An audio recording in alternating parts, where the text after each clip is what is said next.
So hi guys, kabalo ba mo ugas ako padulong, dire ko padulong sa my basement or kaning warehouse day guys. Sa storage box.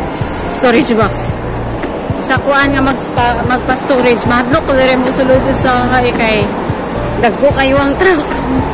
Nya magdiskarga sila ba guys. Dayon, tinanglan di ka magdinangag. Magdinangag kay negatras aning mga truck pusa yug ka. Dayon, makita ninyo dito sa taas guys ang ilang warehouse sa asa mega padala o bagahe guys. So diri guys, hadlo kay ni siya diri magamping yun mo. Kadagko kay truck diri guys, kay puro ni siya diri mga stocks ni siya diri ang ginabutang nila warehouse nga, di ba?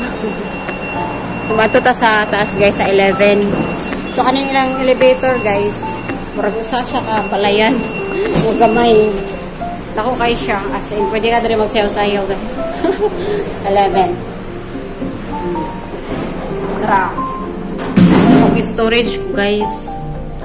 Kay mag-amat-amat na kung kuan, packing. Charot. Ako kay lang elevator guys. Kaya go dira mo sa Monte-Caban. Mabunggo. So diba, walking distance rin siya sa mua guys. So pag-abri ang elevator sa 11, makita ninyo dito kung sa kadaghan ang mga padala ng mga bagahe sa mga kababayang Pilipino. Pinoy storage siya dre guys. Super Ace ang pangalan ani guys. So located ni sa kuan guys sa Yautong. Sa Yautong na siya guys, walking distance dere sa moa. Pero garabing kapuya guys, gihangap kung pinira sa mga bagahe. So open sesame. Super Ace. So man siya guys.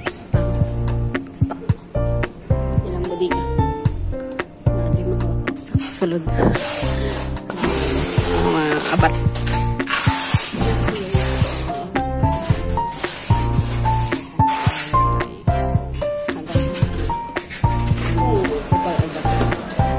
Pilipino.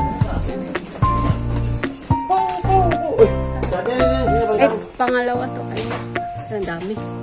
Saan po di kuya? Okay. Okay po. Thank you.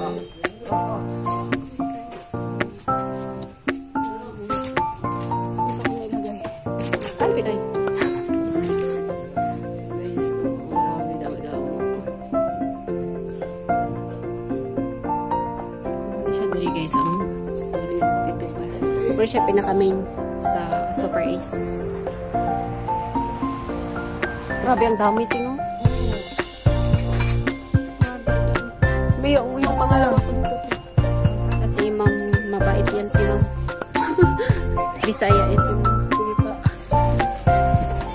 Storage po, sir.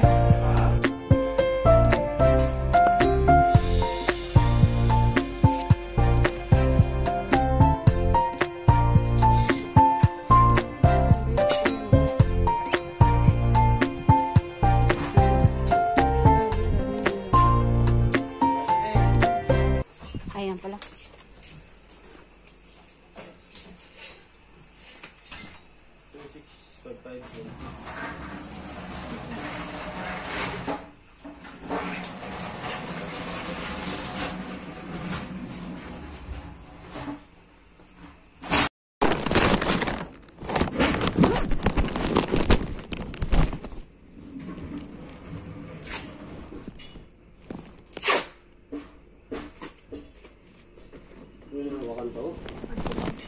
Wala ata, natanggal mo sila.